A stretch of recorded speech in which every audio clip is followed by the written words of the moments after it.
Propósito de integridad. Propósito de integridad es el título del sermón que tendremos el día de hoy, que basaremos en Daniel capítulo 4 y estaremos ahí del 1 al 37, aunque abordaremos tan solo 2 versículos a 3 de todo esto, pero es importante que lo puedas ver, lo puedas estudiar, lo puedas contemplar. Este es un pasaje muy importante, muy hermoso, que nos muestra algo muy imponente. El rey Nabucodonosor estaba teniendo un sueño y él comienza a narrar lo que le había pasado y cómo Daniel intervino y cómo Daniel interpreta el sueño que le angustiaba. Él estaba teniendo una visión, un sueño donde había un árbol muy grande que llegaba hasta el cielo y que en ese árbol habitaban muchos animales, muchas aves, y hacían nido ahí, y sus ramas se extendían y cubrían a muchos animales, y ahí comían y ahí bebían, y realmente lo que estaba viendo y lo que estaba siendo revelado por Dios era también que este árbol era cortado y era tirado en el suelo, y finalmente solamente quedaba la base de este árbol. Y Daniel viene e interpreta el sueño y le dice al rey cómo era lo que estaba pasando, y podemos ver que esto era muy similar. Esta imagen nos trae ideas sobre lo mismo que es la Torre de Babel, que algunos consideran que está ubicada ahí mismo por la región de Babilonia, y que ésta llegaba hasta el cielo, y la intención no es que llegó al cielo ni que este árbol llegaba al cielo, sino la pretensión de ser Dios que tenía el rey, y de la pretensión de que el ser humano tiene esa idea, y cómo cubría todo lo que había en el mundo conocido como el reino de Nabucodonosor. Se había extendido y había abarcado el mundo conocido hasta este momento, y cómo en este reino que él había forjado, que él había creado, que él había extendido, todo mundo podía habitar, y habitaban personas de todo el mundo. Y lo que Daniel le dice es: rey, este árbol es usted, y va a ser cortado hasta que pueda reconocer lo que Dios quiere y quién es Dios. Y hay 3 principios que quiero que podamos poner para vivir en integridad. Cómo podemos ver el ejemplo de el rey Nabucodonosor, cómo vino y reconoció la autoridad de Dios en su vida, y cómo pudo vivir delante de Dios como Dios quería. Muchas veces el problema que tenemos es que creemos que nuestra vida es nuestra, que Dios está ahí, y que realmente sí creemos en Dios, sí sabemos que Dios es real, pero realmente nos atribuimos nuestros logros y tomamos posesión de lo que Dios nos está dando.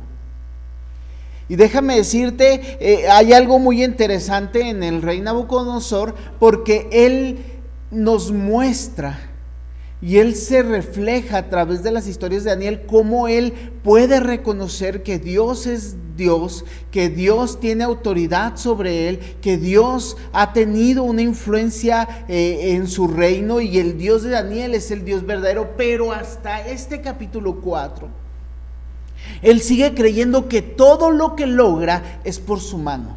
Él sigue creyendo que todo lo que puede otorgar es porque él lo ha hecho. Y este es muchas veces el problema que nosotros tenemos igual. Creemos que Dios está ahí, creemos que Dios hace las cosas, creemos que Dios es real, creemos que Dios es todopoderoso, creemos que Dios es un Dios vivo, pero seguimos atribuyéndonos hacia nosotros mismos nuestros logros, triunfos e influencia. Soy yo el que soy reflejado, soy yo el que doy, soy yo el que he logrado estas metas, y tengo que lograr para dejarle a mis hijos, para ser famoso, para poder de que todos digan que me ha ido bien en la vida. Y Daniel hace 13 invitaciones al rey, y le invita porque ve, y Daniel estaba angustiado, preocupado, cargado, porque había sido formado bajo el reinado de este rey y había crecido en un amor entrañable hacia él, y estaba preocupado porque veía cómo el rey se seguía alejando de Dios, aunque sabía que el Dios de Daniel era real, aunque sabía que el Dios de Daniel era superior a todos los dioses. Él seguía sin creer en este Dios y sin confiar todo lo que hacía en el rey, en el Dios de Israel. Y en esto Daniel le dice 3 cosas. Y le dice las mismas cosas que Miqueas 6, versículo 8 nos dice. Oh hombre, Él te ha declarado lo que es bueno, y ¿qué pide Jehová de ti? Solamente hacer justicia, amar misericordia y humillarte ante tu Dios. 3 cosas: solamente hacer justicia, amar misericordia y humillarte ante tu Dios. ¿Qué tenemos que hacer nosotros para este propósito de integridad que tenemos para hacer? Primero, vivir con justicia. Daniel, después de interpretar el sueño, se carga en su corazón y le dice: Rey, vive con justicia. ¿Cómo podemos vivir con justicia? ¿Cómo podemos ser justos? En un mundo que declara justicia, en un mundo que pide justicia, en un mundo que cree que hace justicia, porque todo mundo quiere justicia. Y todo mundo cree estar haciendo lo justo. Los demás lo ven y dicen: caray, esto es un desastre. Lo vemos en las noticias, la gente sale a las calles, hace un desorden y cree que están haciendo lo justo. Pero ¿cómo vivimos en justicia? Mira, dice el versículo 27, por tanto, oh rey, acepta mi consejo, redime tus pecados con justicia. Mira, habla de redención de pecados con justicia. Lo vemos en la Biblia y tú y yo sabemos que la justicia, que hacer lo bueno, no paga nuestros pecados. Pero cuando la Biblia habla, porque lo dice la Biblia, que redimamos nuestros pecados con justicia, nos llama a lo que Romanos 6, 18 dice: y libertados del pecado, veniste a ser siervos de la justicia. Para vivir con justicia, tienes que reconocer tu pecado.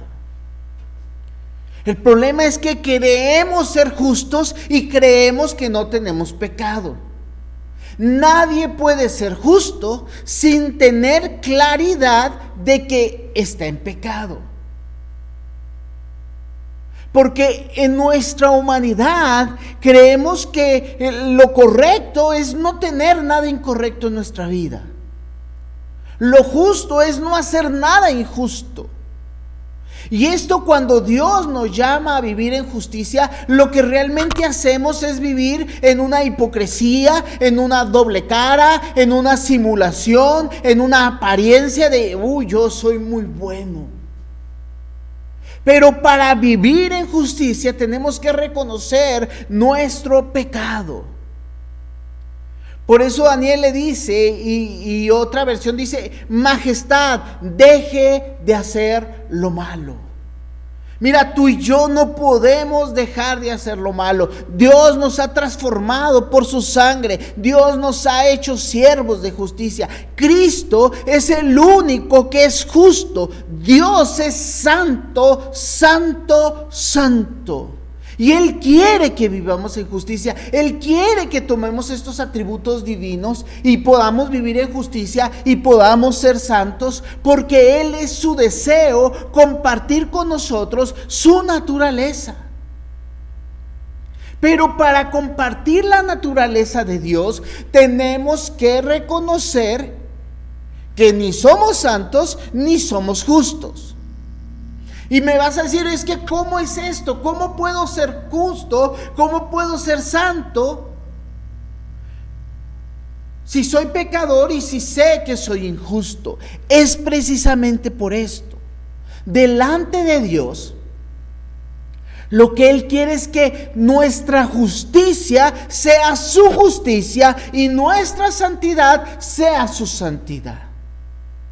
Porque Cristo Jesús pagó por nuestros pecados, Él sufrió por nuestra injusticia, Él sufrió por nuestra maldad, para compartir con nosotros de lo suyo. Es simplemente decir: Señor, yo sé que estoy mal, yo sé que no todo lo hago bien, yo sé que me equivoco, yo sé que sigo luchando con pecado, y lo que realmente nosotros decimos es que, pues ya ves cómo soy, es que yo no puedo dejar de ser así. No, tenemos que comenzar a vivir como Dios quiere que vivamos. Pero eso es reconocer nuestra vulnerabilidad, reconocer nuestra maldad, nuestra tendencia a hacer cosas terribles. El mismo salmista dice, el Salmo 139, Señor, examíname y ve si hay en mí camino de maldad, de perversidad, y guíame por el camino eterno. Señor, examíname. La justicia comienza en ponerte bajo la luz del Señor y pedirle que Él revele tu pecado. ¿Cuándo? Constantemente. No escondas tu pecado. Para vivir en justicia tenemos que hacer buenas obras. La justicia no es que soy justo, ya Cristo me justificó, ahora vivo como si nada. No, la persona que ha sido justificada para vivir en justicia tiene que conducirse en justicia. La versión La Palabra en el versículo 24, que es el mismo que el 27, pero dice: corrige tus desvíos haciendo buenas obras. Reina Valera actualizada dice: rompe tus pecados mediante la práctica de la justicia. Mira, las buenas obras es la práctica de hacer lo correcto. ¿Cómo voy a dejar de hacer cosas incorrectas? Haciendo lo correcto. No puedo hacer lo correcto simplemente porque sí. Tengo que aprender a hacer lo correcto. Tengo que ser entrenado a hacer lo correcto. Tengo que ser disciplinado a hacer lo correcto. Y la Biblia nos habla esto y una y otra vez. El poder me lo da Dios. La capacidad de acceder a esto me lo da Cristo Jesús. Y Dios, el Espíritu Santo, me fortalece y me conduce para poder vivir en esto. Por eso es el fruto del Espíritu. No es una obra personal, pero esto no es algo que ya... Decía una amiga: soy buenín. No se trata de ser un buen chico. No se trata de ser una buena persona. Se trata de vivir haciendo obras de justicia, ejercitándonos lo correcto. ¿Cómo hacer lo correcto? Una y otra vez. Y esto lo hemos experimentado. Muchas veces has hecho cosas correctas. Algunos de ustedes comenzaron a leer la Biblia, dice: voy a leer la Biblia en este año. Algunos ya lo dejaron de hacer, pero sigue esforzándote en hacer estas cosas. Quiero buscar más a Dios. Hoy no oré, mañana comienzo otra vez. Hoy no hice mi devocional, mañana comienza a buscar a Dios. No son hábitos de porque sí, son cosas que nos llevan a buscar a Dios. Haz buenas obras. Haz actos de justicia. ¿Qué es lo correcto? ¿Qué quiere Dios de mí? Tienes que vivir haciendo esto. Número 2, le dice: vive por otros. Vive por otros. Daniel le dice: vive por otros. Primero, vive en justicia. Segundo, vive por otros. Le dice, Nueva Versión Viviente: muestre misericordia a los pobres. Para vivir a otros tenemos que ser misericordiosos.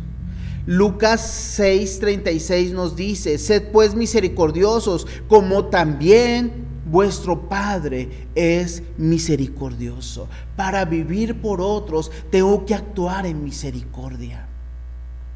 Mira, el problema que tenemos para tener misericordia a los demás es que nos movemos por la lástima. Ay, pobrecito.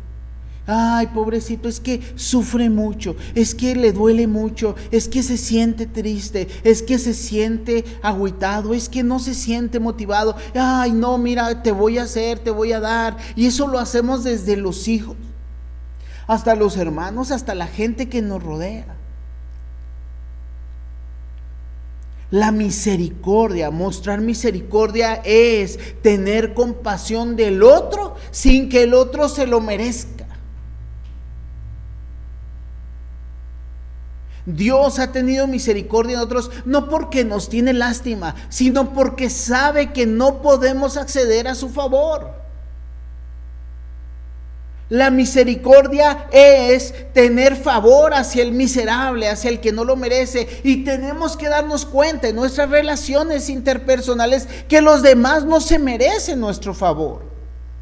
Y no es ese, uy, pues qué pobrecito, yo soy mejor que tú. No, no se lo merece porque tú no te lo mereces. Por eso Lucas lo dice claramente.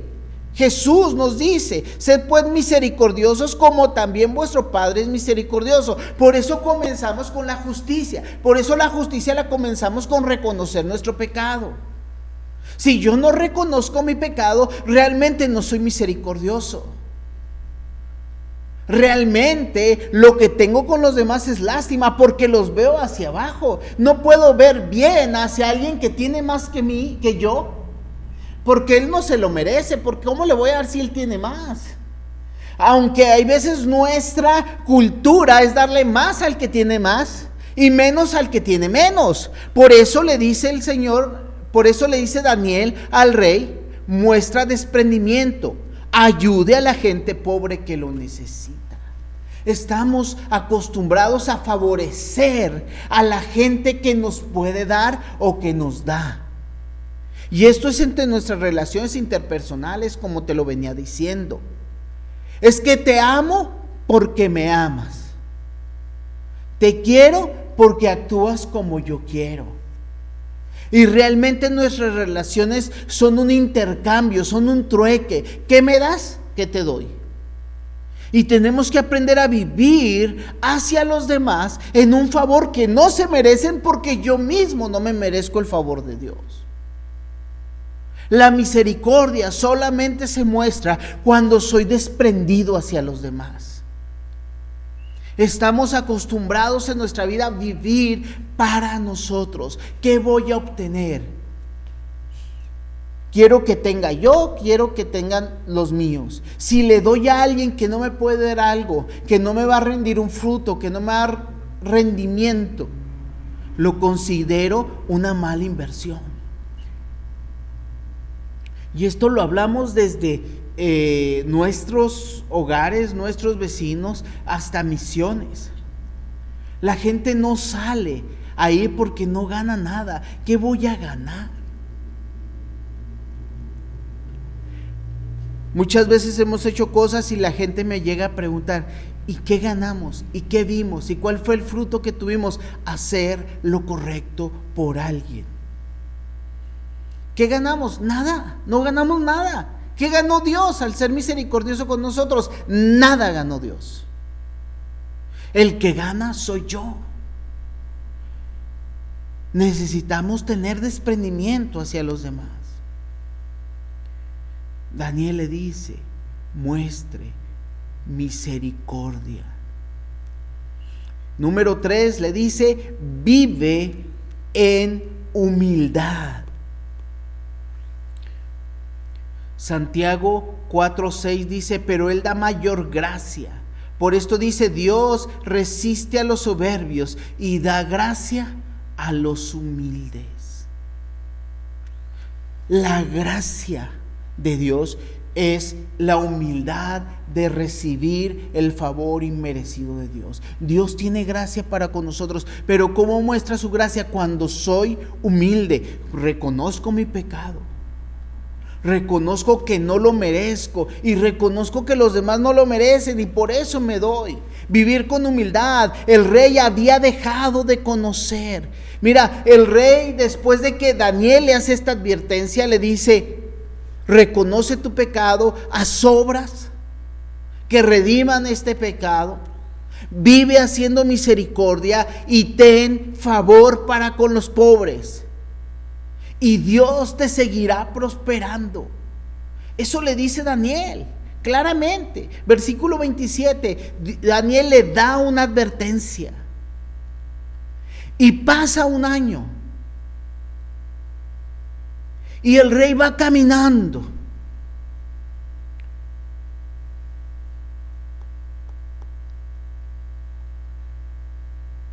Y comienza a decir él: oh, ve el reino que he construido, ve todo lo que he hecho, ve todo lo que he logrado. ¿Cuántas veces creemos que lo poco, lo mucho que tenemos es basado en nuestro esfuerzo? Es basado en nuestro trabajo, nuestra inteligencia, nuestra capacidad de negociar. Hay veces nos enorgullecemos aún de las tranzas que hemos hecho porque eso nos ha dado un crecimiento. Y decimos: no, es que pues todo el mundo lo hace, es la forma de hacer negocios. No, no lo has logrado tú. Lo ha logrado el Señor. El Señor lo humilla por un tiempo, dice la Biblia que 7 años, pero no son 7 años, no sabemos si son 7 años en tiempo, pero sí en simbolismo, el tiempo perfecto de Dios.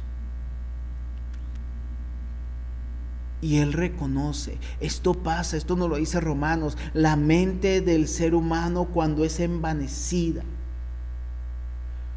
cuando es inmersa en su propio pecado, cuando no reconocemos su maldad, realmente lo que hay es una decadencia de la mente y un comenzar a hacer cosas que no son correctas, y terminamos realmente sin razón. Literalmente el rey quedó sin razón.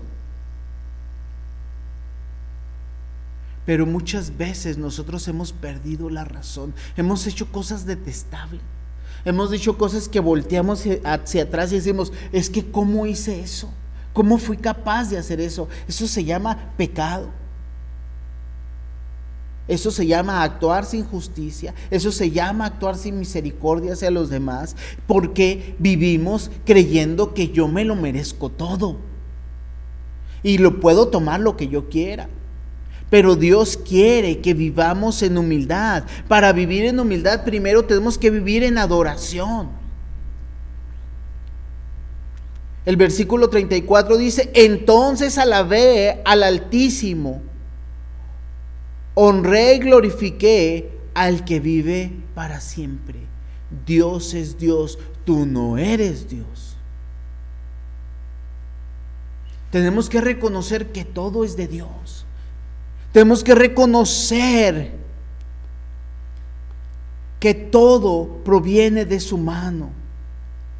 El versículo 34 al 35 dice: porque su señorío es eterno y su reino de generación en generación.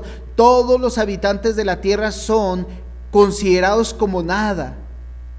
Él hace según su voluntad con el ejército del cielo y con los habitantes de la tierra. No hay nada, no hay quien detenga su mano, ni quien le diga: ¿qué haces? Todo viene de Dios. Job lo dice claramente. En el libro de Job nos muestra, dice Dios: ¿acaso has dado tú al caballo la fuerza? ¿Acaso hiciste tú esto? ¿Acaso tú hiciste algo de lo creado? Porque todo lo que tenemos, todo lo que somos proviene de Dios. Tú y yo tenemos que reconocer que necesitamos vivir una vida sometida a la voluntad de Dios. Somos sus siervos, Él es nuestro Señor. Si hemos creído en Cristo Jesús, tenemos que evaluar esta verdad. Hemos llegado a Él solamente por el reconocimiento de nuestros pecados. Y Él ha compartido su justicia y Él quiere que vivamos haciendo justicia, mostrando misericordia, haciendo obras en favor de los demás. No para ganar nada, no para conseguir redención delante de Dios, sino para mostrar frutos de arrepentimiento. Y todo lo que hagamos proviene de Dios. Deja de creer que todo lo que haces, todo lo que tienes proviene de tu mano. Nada de lo que eres proviene de tu mano, ni el aire que respiras lo generas tú. Hermano, amigo, Dios es bueno con nosotros. Dios le da la oportunidad al rey Nabucodonosor de que tome esta oportunidad. Él la rechaza, como muchas veces hemos rechazado a Dios. Pero Él vuelve a tocar a su puerta, vuelve a invitarlo, vuelve a llamarlo y le da la oportunidad de buscarlo. Este es nuestro tiempo de vivir con integridad, de vivir una vida completamente rodeada por Dios y para Dios. Esa es nuestra esperanza, esa es nuestra forma de vida y eso es lo que yo quiero invitarte en este día. Así que oremos juntos y reconozcamos lo que Dios hace, lo que Dios quiere y la oportunidad que hoy tenemos para vivir en esto, en integridad delante de Dios. Padre, gracias. Gracias, Señor, porque no es nuestra justicia, es la tuya, Señor. Porque has perdonado nuestro pecado y quieres que aprendamos a vivir haciendo obras que muestren nuestro arrepentimiento. Que vivamos haciendo misericordia por el que menos tiene. Y no solamente en lo material, sino también en lo espiritual. Y buscar hacer el favor a todo aquel que necesite de nosotros. Porque no es porque seamos buenos, sino porque hemos recibido de ti, Señor, y a vivir humillándonos delante de ti, reconociendo que tú eres Dios y no nosotros. Que nada de lo que somos tenemos, Señor, es por nuestra mano, sino es por la tuya. Tú has puesto reyes y autoridad y nos has puesto a nosotros en este tiempo, en este momento, en este lugar. En medio de esta historia, Señor, hemos sido puestos para predicar tu palabra y mostrar actos de justicia y misericordia hacia la gente que nos rodea, mostrándoles que tú eres Dios. Y tú has dado a nosotros la oportunidad de reconocerte y vivir para ti. Y es la oportunidad que ofrecemos a otros. Señor, ayúdanos. Por tu amor y tu misericordia te lo rogamos. Reconociendo que no lo hemos hecho, reconociendo que hemos vivido para nosotros, reconociendo que hemos encubierto nuestro pecado. Señor, hoy nos presentamos delante de ti, rogándote que nos uses para obras de justicia, actos de misericordia y vivir una vida de oración, de adoración para ti. En tu nombre, Cristo Jesús, nos ponemos en tus manos. Amén y amén. Dios te bendiga. Recuerda y no lo olvides, un poco de distancia nos separará, porque quien nos une es su Santo Espíritu. Recibe un abrazo hasta donde estés y queremos seguir orando por ti. Dios te bendiga.